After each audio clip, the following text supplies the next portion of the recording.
Okay, magsimula na po tayo. Magandang araw po sa inyong lahat. Agahan mo sa tanghalian na po ng merienda at midnight snack.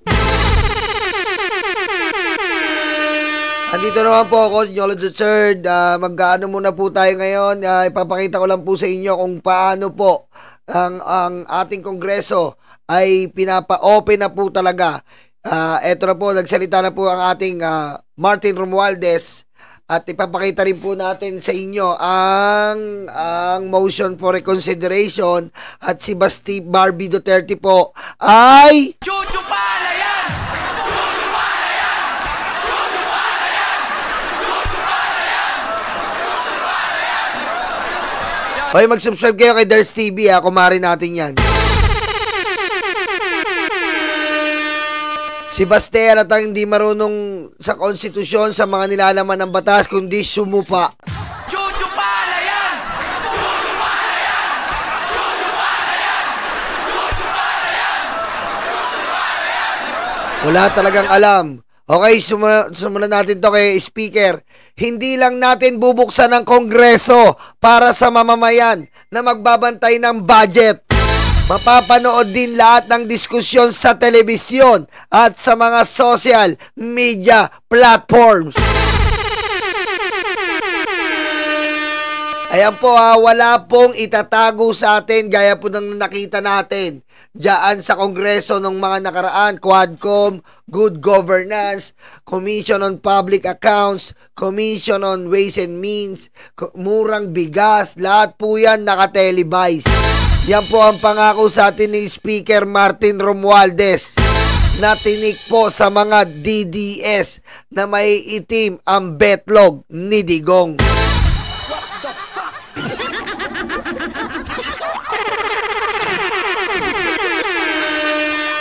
Ayan po ini-introduce po ni Speaker ngayon ang hamon sa kanila na i-open by cam po. Pero ang Senado po tila nabibingi.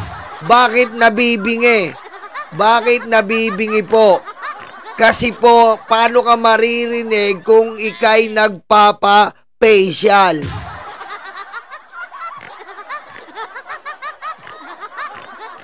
Diba? Paano ka maririnig kung ikaw ay nagpapa-facial pa? Paano mo? Diba? Yung iba dyan nagpapa-facial. Pero si Speaker nagtatrabaho. Diba? Nagbibingi-bingi yan. Nangangarap po siyang maging panatag pa ang kanyang muka. Wala kang puso, hayop ka! Sarap na sarap sa ham and cheese insertion with bato flavor.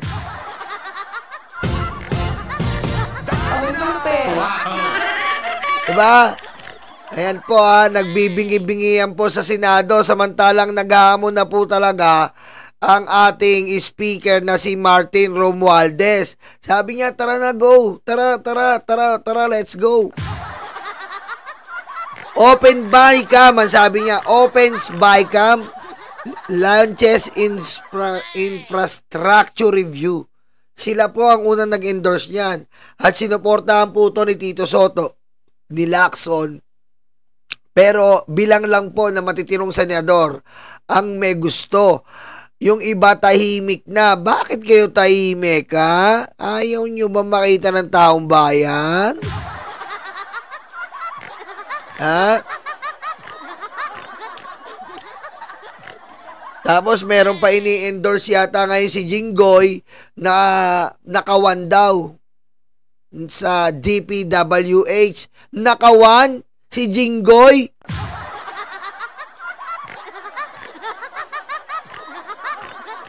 Si Jinggoy concern na sa Pilipino, concern na sa nakawan. Ha? Jinggoy? May nakawan daw sa DPWH, concern, Jinggoy, coming from you. Who is this stupid gun? Stupid gun. Stupid gun.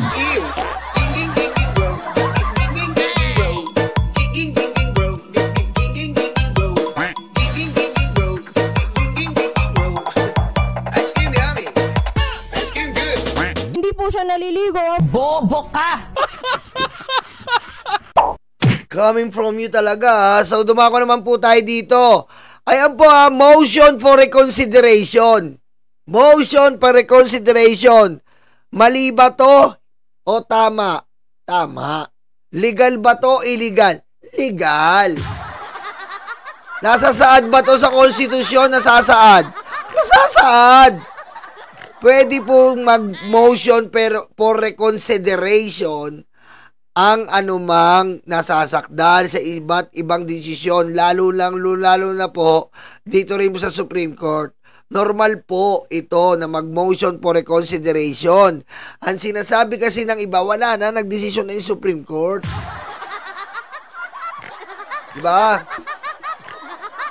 At pinakita ko nga po sa inyo kahapon na although meron po desisyon ng Supreme Court, ang isang decision po nila ay nag-file ng motion of reconsideration at binaligtad po nila ang desisyon. Pinakita ko po sa inyo yan. Kaso may mga DDS po talaga na walang ginawa kundi pumila lang at hakutin ang 20 pesos ng bigas, sila pagalit. What the fuck?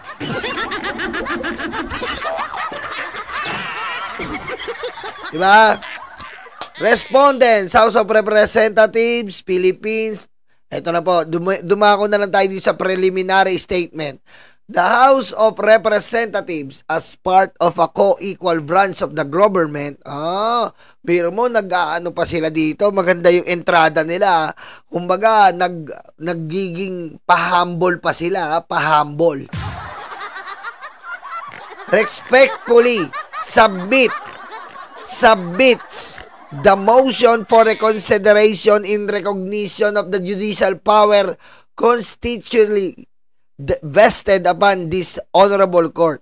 The House respect its expanded power of judicial review to determine whether or not there has been a grave abuse of discretion amounting to lack of access or jurisdiction on the part of any branch or instrumentality of the government, and understand that this is an important component of our constitutional system. Ayan po yung sabi ng House. Kumbaga sinasabi niya na nauunawaan namin ang inyong kapangyarihan ukol sa mga jurisdiksyon at pagiging instrumento ng gobyerno. Ayan sinasabi nila. However, dito na sila uhugot. Ayan na. Dito na sila uhugot.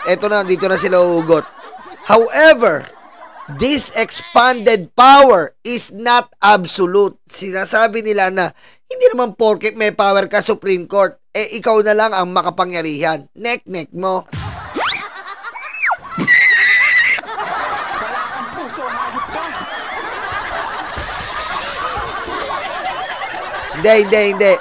Ibig niyo sabihin, hindi naman daw kayo ang, may kapangyarihan ko, pero hindi po absolute. Hindi po pangkalahatan. Hindi po kayo lang. Hindi lang kayo solong kapangyarihan nyo. Okay? It's not unlimited nor all encompassing. Hindi daw po unlimited, encompassing. Like other power bestowed by the Constitution, it is limited by the foundational document itself. Thus, it cannot be used to modify clear and unambiguous provision of the Constitution, intrude into the constitutionally vested powers of the Congress, needlessly burden constitutional mechanism for upholding accountability of public officers, and nullify legitimate action. Baga sinasabi nila dito, sinasabi lang dito sa pangalawa na yung kapangyarihan ng ating Korte Suprema ay hindi po nangangahulugan na ang kanilang pagdedesisyon ay dapat absolute. Ayun, no, kumbaga sinasabi nila na power is not absolute. Kumbaga kasi ayan yung sinasabi natin nakaraan sa inyo eh. Ito po mahirap dito eh. yung pag pinaghihimasukan mo yung mga bagay na hindi naman po saklaw ng kapangyarihan mo. Ito nangyari sa atin kasi.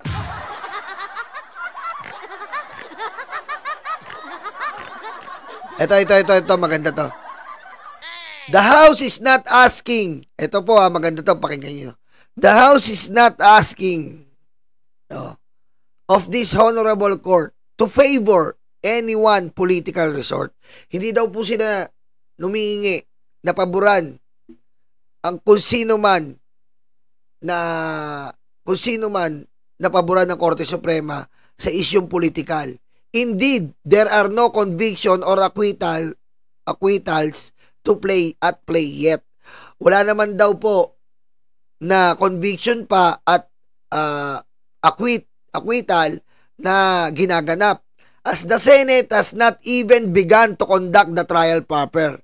Kasi nga po, yung Senado daw po ay hindi pa napagsimula ng pagbabalangkas dito sa impeachment.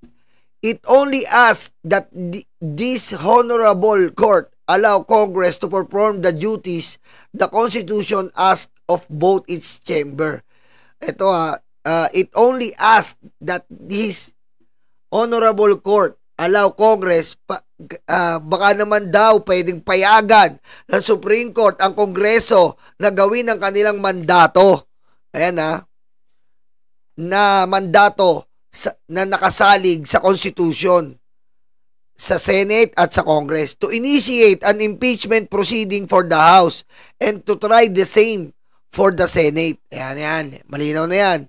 The House asked this honorable court not to stand with a certain political function or another. Ito nga po, ang sabi niya, ang Kongreso po ay nakikiusap dito po sa Supreme Court na wag nyong tayuan ng may pagka-political, di ba? Na may political na mga paksyon or magkabilang paksyon. But to uphold the Constitution. Sundin lang daw dapat po ang Constitution, which give lives to all the institution, na bumubuhay sa lahat ng institusyon sa ating gobyerno, and with the people, at sa mga tao who in turn are the true sovereign. Kumbaga, at sa mga tao na kung tutuusin po ang totoong soberanya, and to whom all accountability, trust, and power are owed. At sila po ang nangangailangan ng accountability, sila ang nangangailangan ng ating pagtitiwala, ang ating kapangyarihan ay sila, ang taong bayan. Ayan po. Ayan lang po ang ito po yung prayer. Yung prayer nila.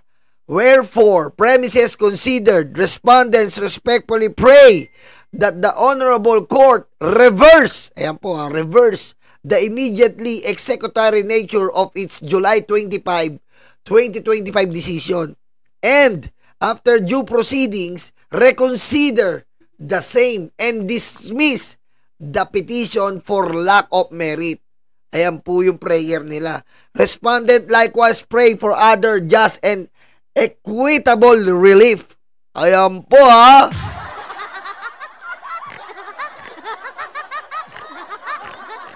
Kumbaga, ang gusto po ng Congress, nagpakababa sila, although same power po sila ng Supreme Court, nagpakababa sila na baka pwede po daw i-reverse yung immediately executory na sinasabi nilang unconstitutional, and i-reconsider, di ba, yung pagtutuloy ng impeachment at i-dismiss po ang petition ni Sara Duterte. Yan po. Grabe, no? So, anong mangyayari po yan? Maghihintay po tayo ngayon dyan. Maghihintay tayo kung kailan nila susolusyonan yan. Kaya ang Supreme Court po, nasa Guinness Book of Record ngayon ng Supreme Court. Yolo, bakit nasa 1 linggo, umulan, bumagyo, bumaha, walang pasok ang gobyerno, didesisyonan niya ng Supreme Court. What the fuck?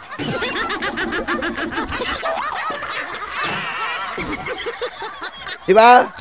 Kapag pinatagal nila to, mawawala sila sa Guinness Book of Record na pinakamabilis na korte sa buong mundo. Bumagyo, umalan, umulan, walang pasok ang gobyerno, baha, magdidesisyon yan, gaya ng ginawa nila noong July 25. What the fuck?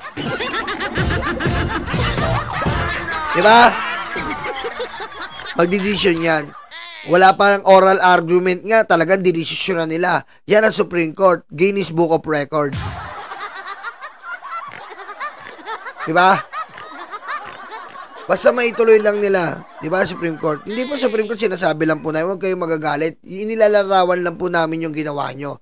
Kasi nadesisyonan nyo ito, umulan, bumagyo na, malaking baha sa LRT, tapos, sinabi ni BBM walang pasok, pero industrious po kayo. Pumasok kayo at dinesisyonan nyo to. Bravo! Hi friends and not friends and not friends.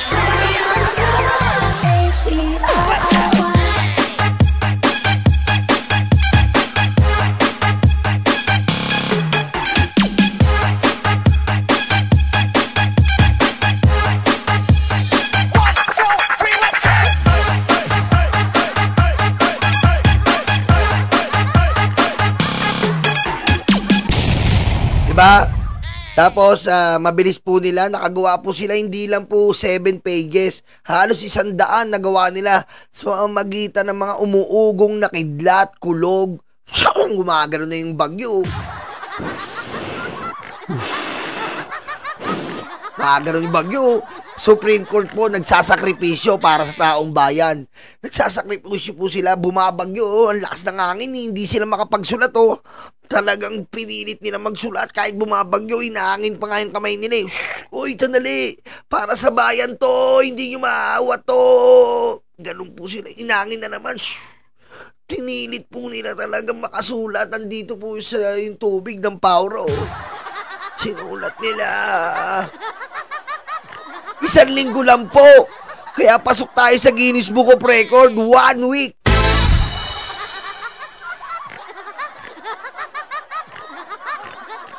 Diba? Ang dahil po mismo po yung nature na pumipigil. Bumaa. Pumasok yung Supreme Court. Buwaba. Pinasok nila yung power. Papasok kami para sa bayan to. Pasok sila.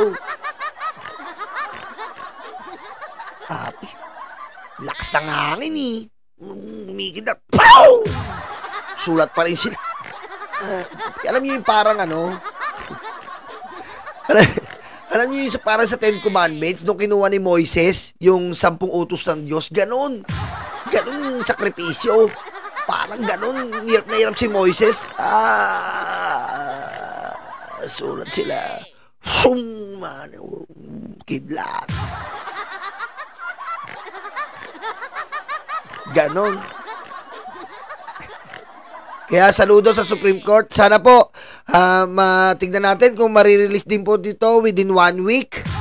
Hintayin po natin within 1 week kung marirelease po ito. Sir Burns, may sound effects. May sound effects yun, hindi ba yung sa 10 Commandments? Diba hirap na hirap si Moises? Kada ganon, tumatanda siya. Huwag kayong papatay.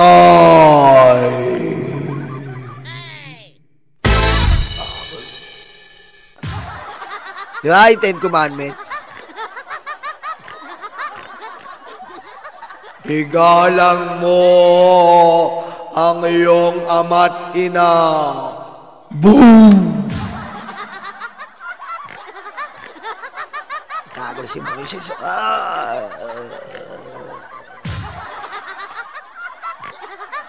Diba? Diba, no? Bawal magsinungaling. Ang senador lang.